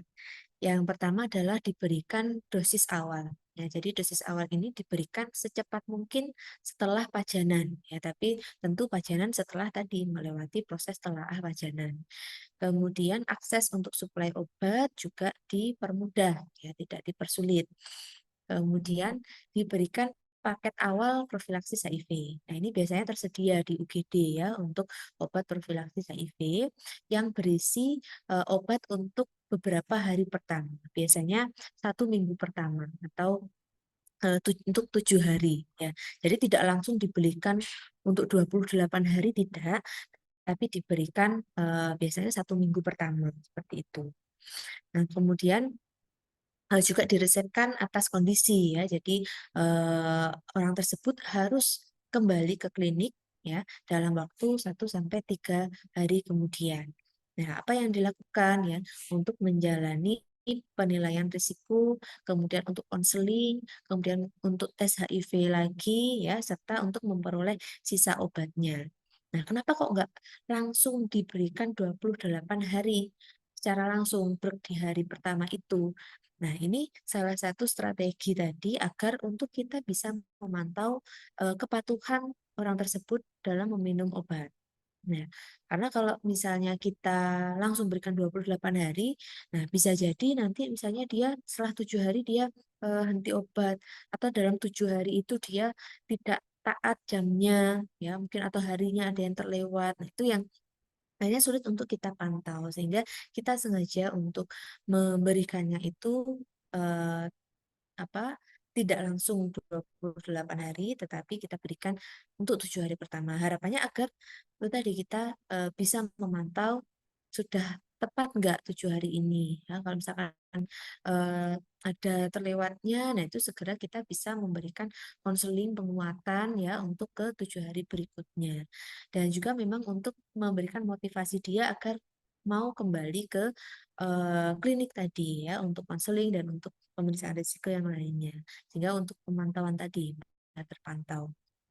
Nah, kemudian Nah, kemudian untuk penambahan dosisnya, nah itu kita berikan obat selama 2 minggu pada setiap kunjungan berikutnya. Nah, tapi ada juga yang kita langsung memberikan langsung 28 hari sekaligus. Nah, itu kalau misalnya pada kondisi-kondisi tertentu. Ya, misalnya dia tinggal di pedesaan yang akses untuk ke layanan kesehatan itu jauh. Nah, misalnya harus menempuh beberapa jam atau transportasinya sulit. Nah, itu kita pertimbangkan ya. Khawatirnya kalau kita berikan 7 hari, terus kemudian dia sebenarnya mau kembali, tapi karena kesulitan kembali, ada kendala transportasi atau yang lainnya, sehingga dia tidak mendapatkan obat selanjutnya. Nah, sehingga obatnya terputus, tidak sampai 28 hari itu yang kita takutkan. Sehingga kita eh, berikan langsung 28 hari agar harapannya dia bisa terus meminum secara tertib ya setiap harinya. Tapi tetap kita motivasi untuk dia kembali di setiap minggu untuk periksa ya. Untuk periksa, untuk konseling ya, dan untuk apa yang eh, tes HIV lagi. Nah, itu kita tetap minta dia untuk datang. Tetapi kalaupun ternyata dia tidak memungkinkan untuk datang, nah tidak sampai obatnya terputus. Nah, itu yang dijadikan tujuan ya untuk kenapa dia langsung bisa langsung diberikan 28 hari. Tapi kerugiannya ya tadi menjadi kurang motivasi untuk dia kunjungan pulang ya, bisa jadi karena sudah menganggap saya sudah dapat obatnya, akhirnya dia tidak kembali. Nah, yang kita khawatirkan untuk pemantauannya itu tadi yang eh, menjadi sulit. Nah, kemudian kompetensi atau keahlian untuk meresepkan obat, nah itu tadi ya, jadi memang khusus ya, jadi dokter yang ditunjuk atau bertugas untuk pemberian obat profilaksis ini tidak semua orang ya bisa, tapi memang khusus dokter yang menangani hal ini. Atau bisa petugas kesehatan lain kalau misalnya memang tidak ada dokter di situ ya, di daerah terpencil ya yang tidak ada dokter, kemudian perawat yang ada ya apa ya, perawat yang meresepkan tetapi memang dia sudah memiliki kompetensi itu. Tapi kalau tidak ya tidak boleh ya. Jadi, itu yang menjadi syaratnya. Oke, kemudian juga diberikan obat-obatan lain yang meringankan efek samping ya, seperti obat mual, obat sakit kepala, dan lain sebagainya. Oke, itu tadi untuk yang profilaksis HIV ya. Nah, ini selanjutnya akan kita bahas yaitu profilaksis hepatitis B ya, karena berbeda-beda ya antara satu penyakit dengan penyakit yang lain. Obatnya pun berbeda dan caranya pun juga berbeda, sehingga memang ada panduan-panduan sendiri untuk masing-masing itu. Nah, tapi kita pilih yang paling berbahaya ya, tadi HIV, sama yang kedua ini adalah untuk hepatitis B. Ya. Jadi untuk hepatitis B, jadi apa saja yang perlu ditelaah? Yang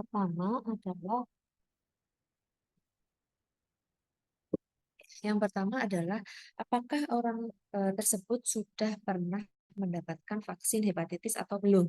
Ya, kan yang HIV tadi enggak ditanya seperti ini karena memang belum ada vaksinnya, ya pasti belum. Nah, tapi kalau untuk yang hepatitis ini karena memang sudah ada vaksinnya, nah itu yang menjadi salah satu pertimbangan juga untuk diberikan profilaksis hepatitis B ini. Ya. Kemudian setelah itu adalah dilakukan pemeriksaan HBsAg. Ya, HBsAg apakah dia positif ya HIV, hepatitis B atau tidak.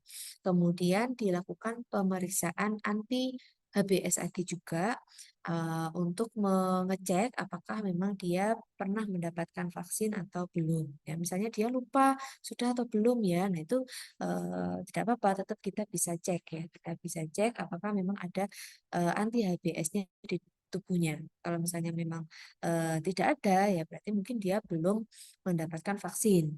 Atau ada tetapi titernya rendah, nah, mungkin dia sudah vaksin lama. Nah, sehingga memang vaksin ini perlu juga diulang ya, artinya dicek kalau anti HBs-nya sudah rendah, nah itu bisa untuk vaksin ulang. sehingga bisa tetap terlindungi. Oke, sebelum itu saya mau tes laptop dulu ya, karena sebentar.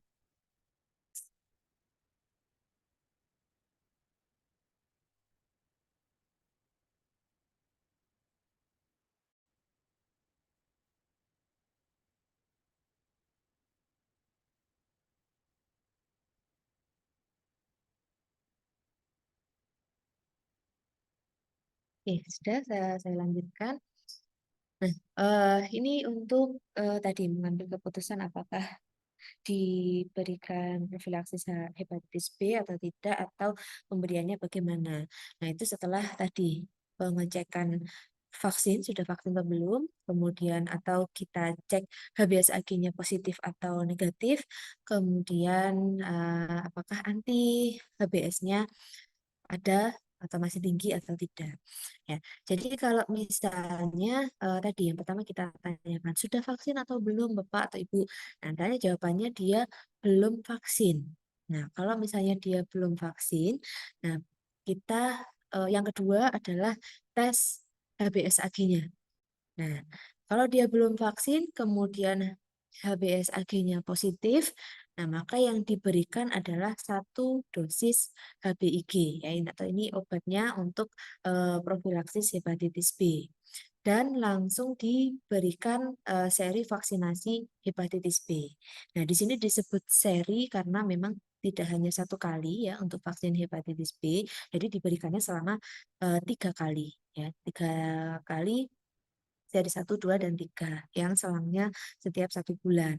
Nah, itu jadi diberikan 1 dosis HPIG sama dimulai vaksin seri 1 sampai 3. Itu kalau dia belum pernah vaksin dan ketika dites HbSAg-nya positif. Nah, kemudian selanjutnya kalau misalnya dia belum vaksin tapi dites HbSAg dia hasilnya negatif, maka yang kita berikan adalah tidak diberikan dosis HPIG, tapi langsung diberikan vaksin hepatitis B. Nah, kemudian kalau misalnya dia belum vaksin, kemudian tidak ada sumber yang diketahui atau tidak tersedia sarana pemeriksaan HbSAg, maka langsung saja dia diberikan seri vaksinasi hepatitis B. Ya. Jadi ini pilihannya yang diberikan kalau orang tersebut belum vaksin. Nah, kemudian kalau misalnya dia sudah pernah divaksin, ya, jadi dia sudah pernah divaksin, kemudian dia HbSAg-nya positif, ya, dia tadi ya, maka dia sorry, kalau dia HbSAg-nya adalah positif ya, betul ya, dia HbSAg-nya positif, tapi dia sudah divaksin dan diketahui sebagai responder, artinya anti HbS-nya dia masih tinggi, seperti itu, dia tidak perlu diberikan pengobatan karena sudah aman, sudah terlindungi dia dengan antibodi yang ada di tubuhnya. Atau apalagi kalau hasilnya negatif ya, tentu tidak perlu diberikan pengobatan. Atau kalau tidak diketahui juga tidak perlu diberikan pengobatan ya, karena masih aman ya, tidak mungkin dia terkena HIV. Sorry, hepatitis B. Nah, tapi kalau dia non responder ya, maka dia perlu untuk diberikan 1 dosis HBIG kalau ternyata dia positif ya, positif HbSAg, dan diberikan ulangan seri vaksinasi hepatitis B ya. Kemudian kalau misalnya dia negatif, maka tidak perlu pengobatan. Tapi kalau dia tidak diketahui, ya artinya tidak bisa dites karena tidak ada sarana prasarana, ya. Nah, maka dia diobati seperti layaknya yang positif tadi. Nah, tapi kalau tidak diketahui status respon antibodinya, artinya ketika dia ditanya dia sudah vaksin, dia sudah pernah vaksin hepatitis B, tetapi pada saat itu tidak tersedia sarana untuk memeriksa anti HbS yang ada di tubuhnya. Nah, atau akhirnya kita tidak tahu status respon antibodinya itu bagaimana. Nah, maka kalau misalnya hasilnya positif, maka dia apa di sorry dia maka kalau misalkan tadi anti HBS-nya tidak cukup ya, maka perlu diberikan 1 dosis HBIG-nya dan juga seri vaksin. Tapi bila cukup, maka tidak perlu diberikan pengobatan.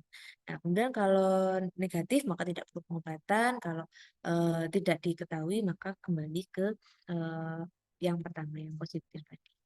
Nah, mungkin tadi ada beberapa simbol dan istilah ya. Nah, itu ada keterangannya di sini, nanti bisa dibaca. Nah, seperti misalnya dosis imunnya berapa, terus tanda-tanda tadi itu seperti apa, bisa dibaca di sini. Nah, oke, selanjutnya setelah tadi yaitu keputusan untuk memberikan pengobatan profilaksis. Nah, kemudian selanjutnya adalah kita lakukan evaluasi, ya evaluasi laboratorium. Jadi dites kembali, ya dites kembali untuk ini khususnya untuk yang HIV tadi ya, dites kembali HIV-nya ya untuk apakah dia setelah pengobatan tadi itu masih negatif atau ternyata sudah positif. Nah, kemudian juga bisa diperiksa untuk laboratorium yang lain seperti HB-nya ya, kemudian mungkin atau tes yang lain yaitu yang diperlukan nanti kita bisa lakukan pemeriksaan laboratorium yang lain. Kemudian pencatatan selalu semuanya didokumentasikan dengan pencatatan yang standar, catat kapan dan bagaimana terjadinya, diidentifikasi, dan juga dijaga kerahasiaan data pasien. Kemudian diberikan follow up, ya, follow up klinis maupun follow up untuk tes HIV. Tes HIV dilakukan 4-6 minggu dan 3-6 bulan setelah pacaran. Baru nanti kalau misalkan setelah 6 bulan dia negatif, ya berarti memang dia tidak tertular HIV. Dan ini follow up dan dukungan ya dengan konseling ya atau dengan pemeriksaan anti HBS untuk yang hepatitis atau pemeriksaan tes HIV untuk yang HIV. Nah, secara singkatnya ya tadi bisa dilihat di bagian ini untuk alur luka tusuk jarum. Jadi untuk yang tertusuk jarum terkontaminasi atau mungkin terkena cairan tubuh pasien, langkah pertama adalah cuci dengan air mengalir.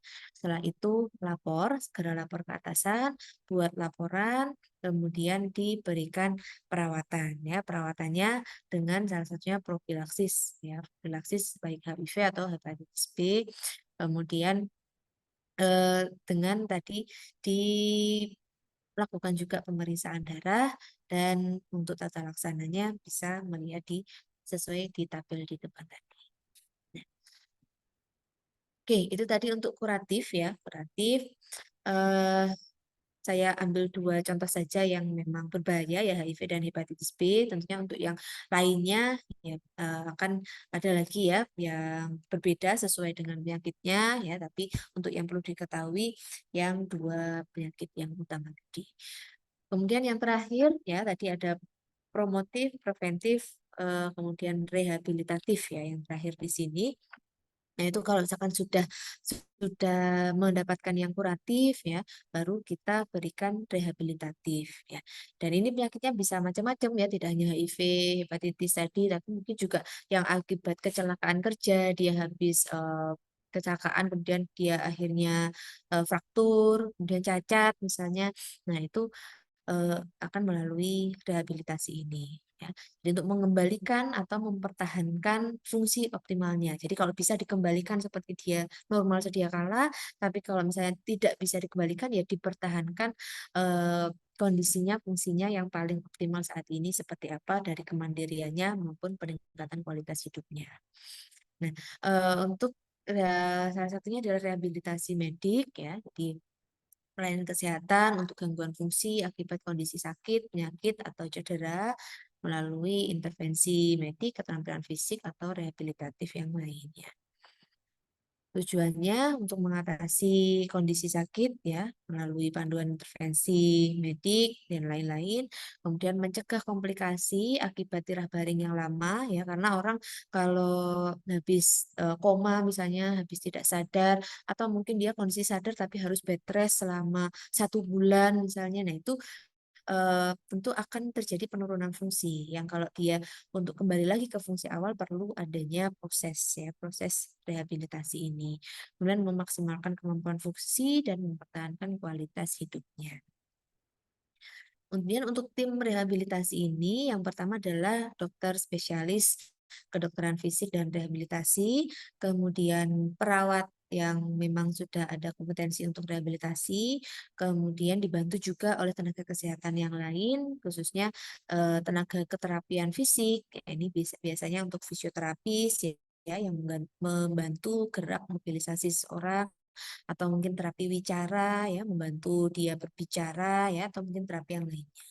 Kemudian terapi keteknisian medis misalnya untuk perlu dibuatkan alat ya ortotis, misalnya dia kecelakaan kena matanya, kemudian matanya harus diangkat ya, eh, sehingga salah satu untuk meningkatkan kualitas hidupnya adalah diberikan ortotis atau mata palsu ya, karena orang mungkin kalau sudah nggak ada bola matanya itu kan akan mempengaruhi apa konsep diri ya, gambaran diri, sehingga ortotis ini salah satu untuk meningkatkan kualitas hidupnya tadi. Atau prostetis ya, prostetis untuk ya alat-alat yang lain ya, misalnya kaki palsu, tangan palsu ya, atau yang lain. Kemudian tenaga terkait yang lain seperti mungkin ada gangguan mental ya, dan dibantu psikolog, pedagog atau mungkin rohaniawan. Kemudian ini adalah program rehabilitasi ya, dari edukasi, diberikan pendidikan, mungkin ada bantuan pengaturan posisi, kemudian mungkin ada terapi modalitas ya, kemudian dilatih dengan exercise atau mungkin dengan bantuan ambulasi untuk bagaimana berjalan, bagaimana membantu keseimbangan ya. Nah, itu dilatih di sini sebagai program rehabilitasi. Kemudian ini beberapa komplikasi akibat terlambatnya program rehabilitasi ya, bisa kelemahan otot ya, karena tirah baring yang lama tadi, kakinya lama tidak digerakkan, lama tidak dibuat berjalan, nah itu biasanya menjadi lemah.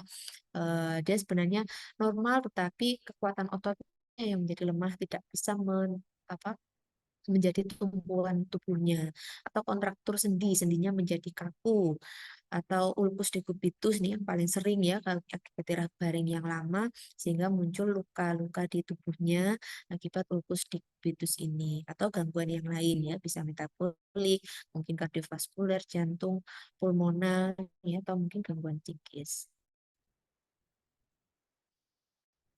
Nah, kemudian yang terakhir ini ada program pendampingan kembali bekerja atau istilahnya return to work.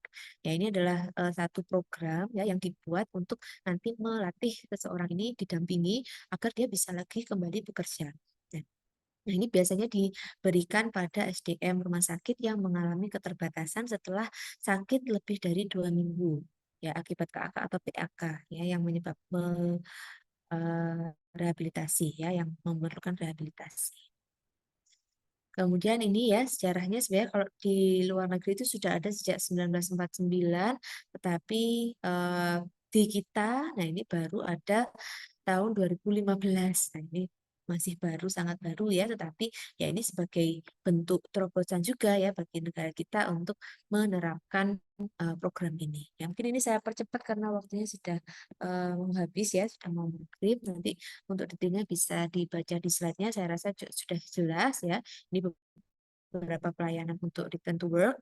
Kemudian ini adalah alurnya, ya, mulai dari kecelakaan, kemudian alurnya untuk laporan, sampai nanti ditetapkan dengan kuratif, rehabilitatif, sampai ke pelatihan return to work. Nah, ini contoh-contoh ya orang yang sudah melewati proses return to work ya. Jadi dia manajer operasional, dia tertabrak ya, kecelakaan. Kemudian dia yang menyebabkan kakinya harus diamputasi ya karena kecelakaan tadi. Kemudian dia sudah melewati rehabilitasi dan diikutkan program return to work ini. Dan sehingga setelah ini dibuat kaki palsu ya, sehingga ini dia bisa kakinya seperti masih ada dua ya, tapi yang satunya bukan kaki aslinya, kemudian dilatih cara berjalan dan seterusnya, sehingga dia bisa menyesuaikan diri kembali untuk kembali bekerja dan dengan jabatan yang sama sebagai manajer operasional. Karena kalau seorang manajer kan tentu mungkin lebih banyak administratif ya, dan juga mungkin pemikiran-pemikiran seperti itu, perencanaan, lebih sedikit untuk yang sifatnya fisik ya, atau yang aktivitas angkat-angkat mungkin tidak ya, sehingga dia masih bisa tetap sebagai manajer.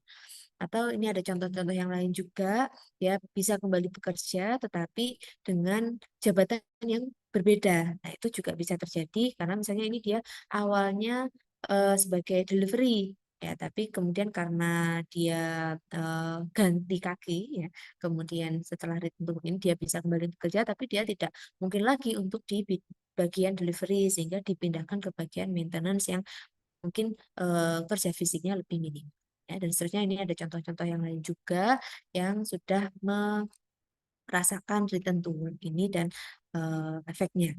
Nah, yang seharusnya return to work ini ada 6 ya, artinya di beberapa tahapan, apakah dia di pekerjaan yang sama, di perusahaan yang sama, atau pekerjaan yang mirip di perusahaan yang sama, atau pekerjaan yang berbeda di perusahaan yang sama sesuai dengan kondisi terakhirnya.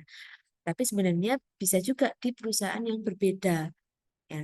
Tetapi untuk saat ini di Indonesia masih hanya bisa yang 1 sampai 3 itu, ya, belum bisa ke perusahaan yang berbeda karena mungkin belum ada ya untuk korelasi antara satu perusahaan dengan perusahaan yang lain. Mungkin kalau anak perusahaan itu masih bisa ya, tapi kalau perusahaan yang berbeda saat ini masih belum bisa.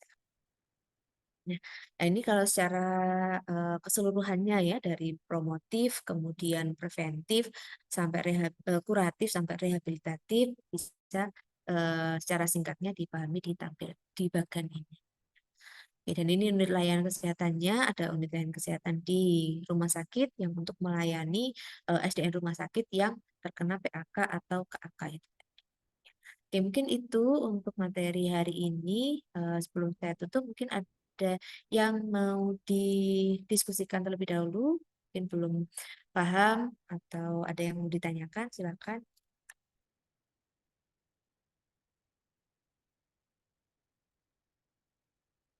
Ya, karena diam semua, ini saya anggap sudah paham ya, entah atau eh, mungkin sudah ke mana ini karena tidak terlihat videonya.